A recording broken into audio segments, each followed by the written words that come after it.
사랑하는 성도 여러분, 8월 11일 목요일 새벽 만나에 오신 것을 주님의 이름으로 환영하고 축복합니다.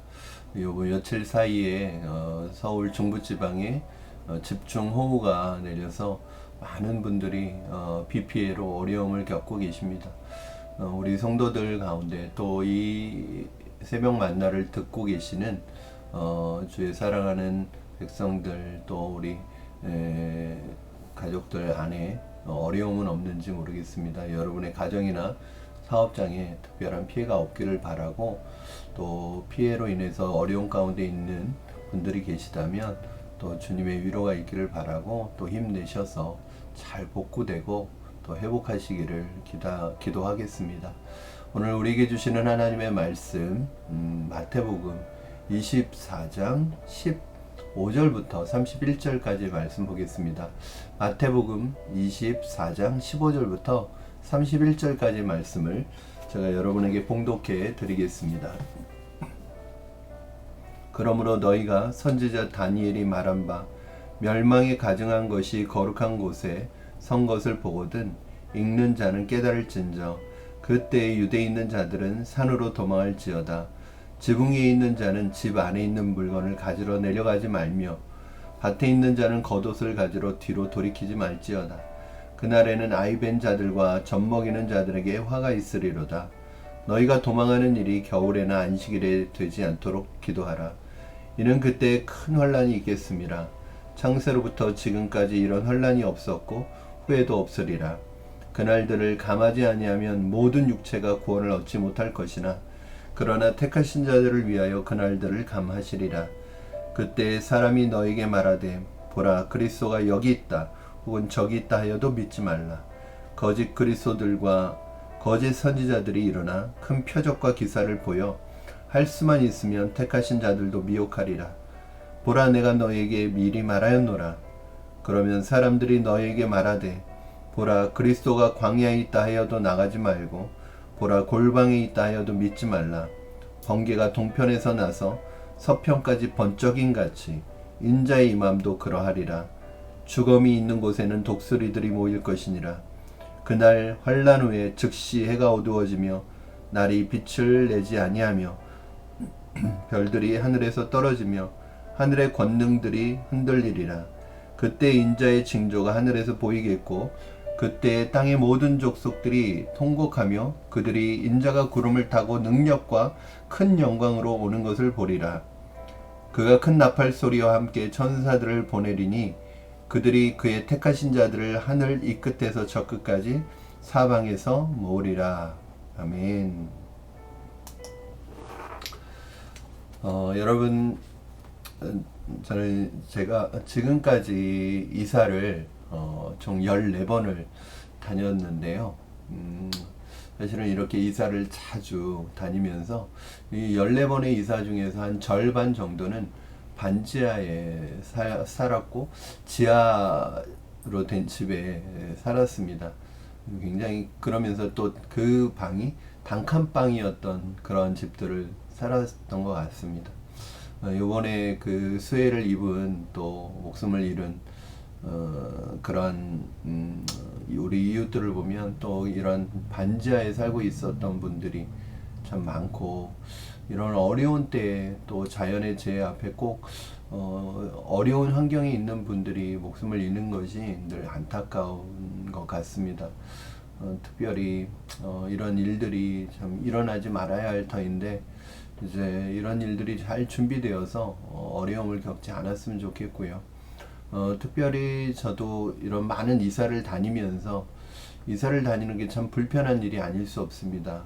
때로는 1년, 2년, 그리고 저 같은 경우는 1년에도 1년 안에 3번의 이사를 했던 기억이 납니다. 안양에서 부천으로, 부천에서 남양주로, 남양주에서 다시 부천으로 1년 안에 3번의 이사를 했던 기억이 있는데, 그것이 2009년도로 제가 기억하고 있는데, 그 2009년도가 저의 인생에 있어서 가장 힘들고 어려웠던 때로 기억하고 있습니다. 이사를 많이 했기 때문이 아니라 그만큼 제가 정착하지 못하고 제 삶의 자리가 불안했던 때일 수도 있었던 것 같다는 생각을 하게 됩니다. 그때 가족들에게 제일 미안했었죠. 이렇게 이사를 자주 다니는 것이 참 불편한 일이기도 하지만 이사를 자주 다니면서 제가 깨달았던 것, 유익이 하나 있었던 것 같습니다. 그것은 무엇이냐면 바로 언제든지 떠날 준비가 되어 있었고 늘 떠날 준비를 하고 살았기 때문에 꼭 생활에 필요한 정말 필수적인 것 외에는 더 갖추지 않고 더 모으지 않고 살았다는 것입니다. 왜냐하면 자꾸 이제 이사를 하다 보니까 이 짐이 많으면 그게 짐이 되더라고요. 살림이 많으면 짐이 되더라고요. 언제 떠날지 모르니까 늘 심플하게 살았던 것 같고 이미 오래전부터 미니멀한 삶을 살았던 것 같습니다. 그것이 이사하면서 얻었던 유익이고 자꾸 이사를 하면서 제 마음속에 늘 본향에 대한 사모함이 더 생겼죠. 나의 영원한 고향집 그곳에 대한 소망함이 더 생겼고 이 세상에서의 삶은 이럴 수 있다는 것을 인정하게 되었습니다. 제가 신학교에서 신학을 공부할 때 저희에게 신약학을 가르치셨던 노 교수님께서 언젠가 그런 말씀을 하신 적이 있습니다. 목사는 항상 세 가지를 준비하면서 살아야 한다. 첫째는 이사할 준비, 두 번째는 설교 준비, 그리고 세 번째는 죽을 준비. 이 세 가지 준비를 항상 하면서 살아야 된다고 그렇게 저희들에게 가르치셨는데, 왜냐하면 하나님께서 사명을 맡기시면 언제든지 떠날 준비를 하면서 살아야 된다는 것을 늘 가르쳐 주셨습니다. 그런데 이 중에 정신은 몇 가지는 우리 성도들에게도 해당되는 것 같습니다. 우리 신자들에게도 언제든지 주님 부르실 때 언제든지 떠날 수 있는 준비, 그런 마음의 준비를 하고 사는 것, 특별히 이 마지막 때, 종말의 때를 살아가는 우리에게 있어서 필요한 정신이 아닌가 생각을 하게 됩니다. 오늘 이제 본문 말씀은 감난산 광화, 종말론에 대한 말씀이죠. 예수님 특별히 감난산에서 하셨던 이 강화는 종말론에 대한 말씀인데 24장, 25장이 바로 이 감난산 강화에 해당이 됩니다. 오늘 본문은 특히 전반부는 예루살렘과 성전 파괴에 대한 역사적인 심판을 말씀하고 계시고 후반부는 어떤 역사적인 사건, 예루살렘이나 유대에게 일어났던 역사적인 사건이라기보다는 이 성전 파괴로부터 시작된 어떤 심판, 종말에 대한 심판의 시작이 결국은 예수님의 재림으로 완성이 되고 귀결이 될 텐데, 그 예수님의 재림에 대한 정보를 우리에게 제공해 주는 것으로 오늘 말씀을 이어가고 있습니다. 먼저 예루살렘과 성전 파괴에 대한 말씀을 하시면서 이때를 준비하라고 말씀하고 있습니다. 그래서 15절부터, 오늘 본문 15절부터 22절까지의 내용이 바로 성전 파괴에 대한, 예루살렘의 멸망 심판에 대한 예언을 하시면서 예고를 하시면서 그때를 대비해서 어떻게 살아야 되는지에 대한 말씀을 하고 있습니다. 특별히 15절에 보면 멸망에 가증한 것이 거룩한 곳에 선 것을 보거든. 이게 이제 그 예루살렘 또 성전의 파괴를 보여주는 징조를 말씀하는 것인데, 그 멸망에 가증한 것, 이건 부정한 것을 얘기하는 것이고 주로 이방과 관련된 것을 이야기합니다. 거룩한 곳은 성전을 말하는 것이죠. 즉 이것은 바로 성전이, 예루살렘 성전이 이방인들에 의해서 짓밟히게 된다는 것을 암시하고 있는 것입니다. 이것은 단순히 어떤 성전 파괴뿐 아니라 예루살렘 유대가 완전히 이방인에 의해서 멸망당하게 될 것에 대한 예언이라고 할 수 있습니다. 이 예언이, 이 환란이 얼마나 대단한지 21절 말씀에 보면 이런 말씀이 있습니다. 이는 그때 큰 환란이 있겠습니다. 창세로부터 지금까지 이런 환란이 없었고 후에도 없으리라. 그러니까 전무후무한 환란이 있을 것이라고 말씀을 하십니다. 유대 역사가 요세푸스는 이것이 주후 70년에 있었던 성전 파괴와 예루살렘과 성전 파괴에 대한 역사적인 사건이라고 이제 얘기를 합니다. 그것으로 이루어졌다고 말하고 있습니다. 그런데 우리가 볼 때 이것은 역사적인 사건, 어떤 한 사건을 콕 집어서 이야기하기보다는 이미 이스라엘 역사상에도 이런 사건이 몇 번 있었고요. 이건 어떤 역사적인 사건이 분명히 있겠지만 이 역사적인 사건을 떠나서 여기에서는 구체적인 어떤 한 곳을 지정하기보다는 거룩한 성전이 가증한 것으로 더럽혀지는 이 현상이 일어났을 때 그것을 깨달은 자들, 곧 마지막 심판이 임할 것을 예상하는 것이 중요하고, 이러한 마지막 때의 중요한 자세는 무엇인가를 말씀하고 있는 것이라고 볼 수 있습니다. 그래서 16절부터 20절 내용을 보면은 어떤 내용들을 주로 말하고 있느냐면 심판의 불가피성과 급박성을 이야기하고 있습니다. 그 심판이 급박하기 때문에 지체하지 말라는 것이 대부분 몇 가지 이야기를 들어서 설명하고 있는 거죠. 그러면서 16절에서는 산으로 도망하라. 그리고 지붕 위에 있는 자들은 집 안에 있는 물건 가지러 돌아가지 말아라. 밭에 일하는 자는 겉옷을 가지러 뒤로 돌이키지 말아라. 이런 내용들을 보면 여러분 뭐가 생각나죠? 소돔과 고모라에 임한 심판 때에 롯의 가족들이 그곳에서 도망쳐 나와서 산으로 가라고 하잖아요. 그때 그 산을 향해서 도망하던 롯의 가족 중에 롯의 아내가 뒤를 돌아보면서 소금 기둥이 됩니다. 그러면서 그 롯의 아내가 왜 뒤를 돌아다보았을까요? 세상에 대한 미련 때문에 뒤를 돌아다보게 되었죠. 그것과 마찬가지로 오늘 그 소돔과 고모라성에 대한 그 심판의 모티브가 오늘 본문에 고스란히 남아 있습니다. 그렇죠? 뒤를 돌이키지 말아라, 가지러 가지 말아라, 이런 말씀을 하고 있습니다. 한마디로 말하면 여러분 언제든지 떠날 수 있도록 심플한 삶을 살라고 말씀하고 있는 것이죠. 이런 날이 있을 때 제일 떠나기 힘든 사람은 누굴까요? 이런 심판의 날에 어떤 사람이 떠나기가 힘들까요? 이 세상에 무엇인가를 많이 쌓아둔 사람이겠죠. 사랑하는 성도 여러분, 마지막 때에 살아가고 있는 우리는 어떻게 살아가야 할까요? 이 땅에서 천년 만년 살 것처럼 살아서는 안 됩니다. 이 땅이 나의 모든 것인 것처럼 이 땅에 모든 것을 쌓아놓고 살아서는 안 됩니다.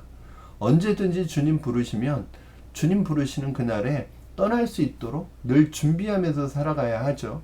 그러려면 우리의 삶이 심플해야 하고 우리의 삶이 단순해야 합니다.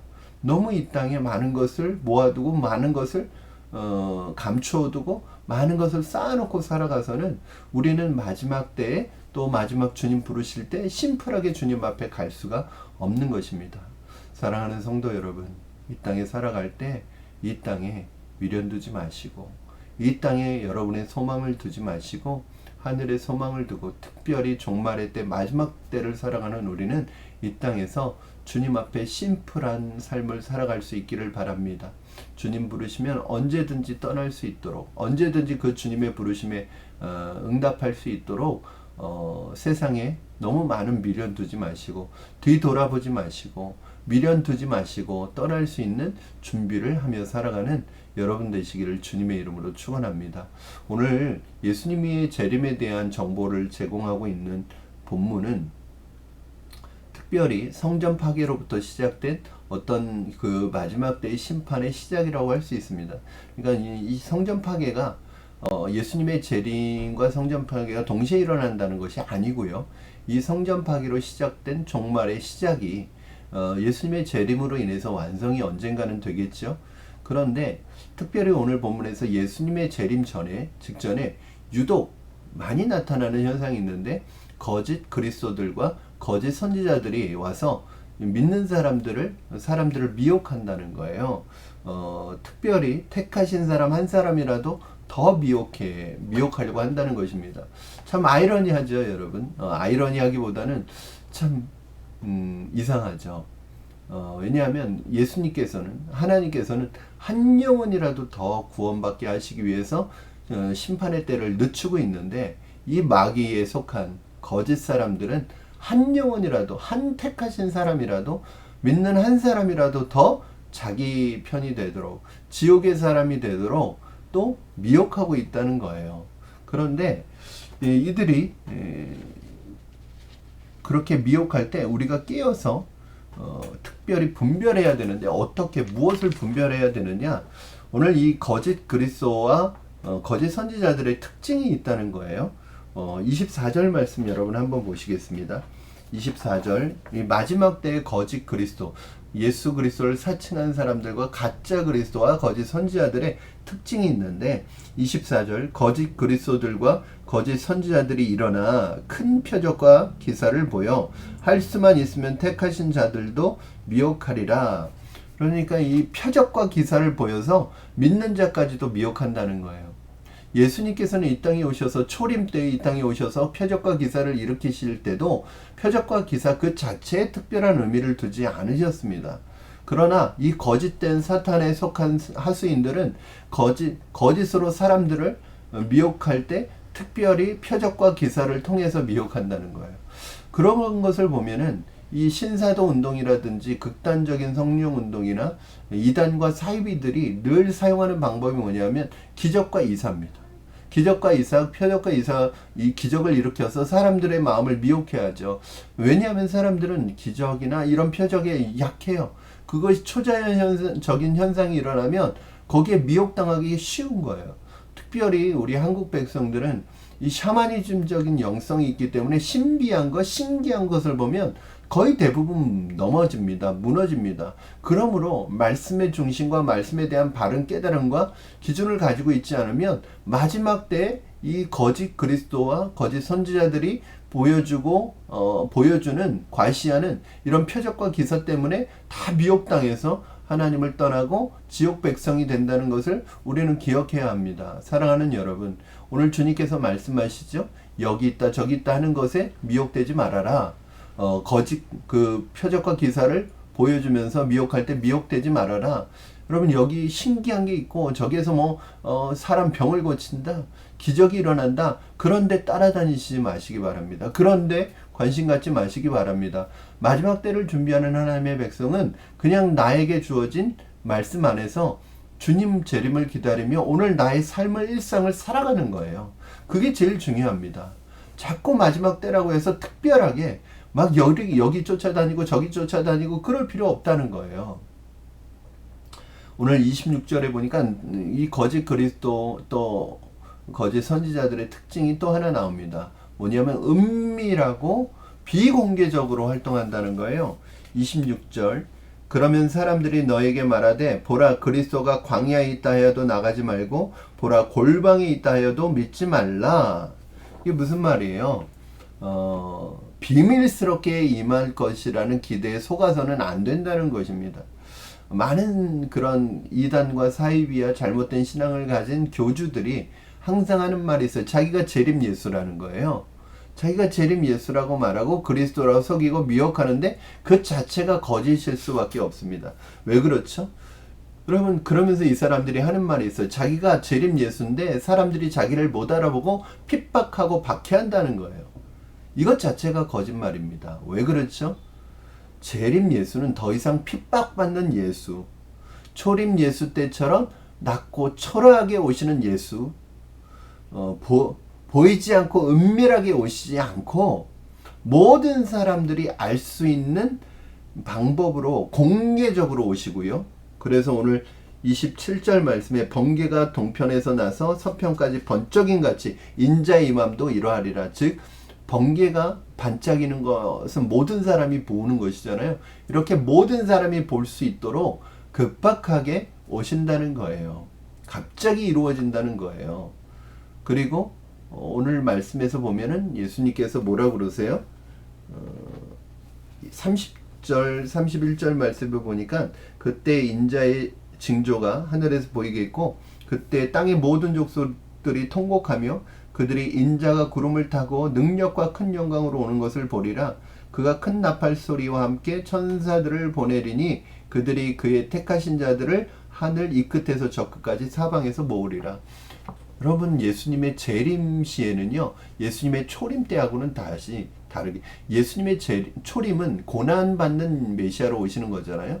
그러나 예수님의 재림은 심판의 하나님으로 오시는 거예요. 그러니까 모든 사람이 볼 수 있도록 공개적으로 급박하게 오시고 또 하나는 감춰지지 않는 영광과 권능 가운데 오신다는 거예요. 심판주 하나님으로 초라하고 핍박받는 예수님으로 오시는 게 아니라는 거예요. 그러므로 적그리스도들과 거짓 그리스도들과 거짓 선지자들이 이야기하는 것처럼 자기가 지금 재림 예수인데 핍박받고 있다는 것은 다 거짓말이에요. 재림 예수님은 더 이상 핍박받지 않습니다. 심판하러 오십니다. 그러므로 여러분 어떠한 은밀한 유혹도 이겨내시고 나팔 소리와 함께 영광 중에 오실 주님을 기대하시면서 하나님의 택하신 자로서 오늘 우리에게 주어진 믿음의 삶을 성실하게 살아가시는 저와 여러분 되기를 주님의 이름으로 축원합니다. 여러분 주님이 오시는 것을 못 볼까봐 두려워하지 마십시오. 내가 잠깐 한눈 팔아서 저쪽에서 여기 보면 광야에서 골방에서 은밀하게 온다는 거예요. 여러분 그렇지 않습니다. 여러분 어디에 있든지 무엇을 하고 있든지 주님이 오시는 것을 모든 사람이 다 볼 수 있도록 오신다는 것입니다. 사랑하는 성도 여러분, 그러므로 더 이상 거짓 선지자들과 이 시대의 잘못된 건강하지 못한 사탄의 그룹에 속한 그런 거짓 선지자들의 말에 미혹되지 마시고 오늘 나에게 주어진 나의 삶의 자리에서 주님 언제 오시든 그 주님이 오시면 주님을 반갑게 맞이할 수 있도록 늘 이 세상에 우리의 마음을 두지 않고 늘 주님에게 마음을 두고 그 주님의 재림의 소망을 가지고 오늘 우리의 삶을 건강하게 살아가시는 저와 여러분 되시기를 주님의 이름으로 축원합니다. 마라나타 주 예수여 어서 오시옵소서. 기도하겠습니다. 살아계신 하나님 아버지 감사합니다. 주님, 우리가 이 마지막 때를 살 때 어떠한 마음가짐을 가지고 살아가야 될지 다시 한번 깨닫게 하시니 감사합니다. 하나님, 세상 사람들은 이 땅에서 천년만년 살 것처럼 그렇게 모든 것을 이 땅에 소망을 두고 살아가지만 우리 믿는 사람들은 언제든지 주님 부르시면 갈 수 있도록 준비하며 이 땅을 살아갈 수 있게 하여 주시옵소서.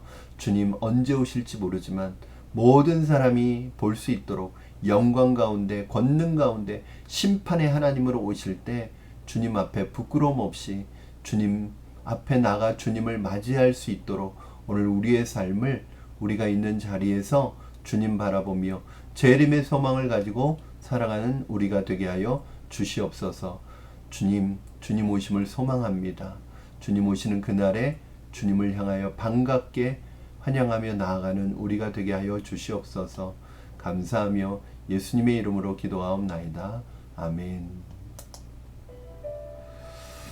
사랑하는 성도 여러분, 오늘 하루도 주님께서 여러분의 삶에 함께 하여 주시기를 원합니다. 특별히 말세지마를 우리가 살아가고 있습니다.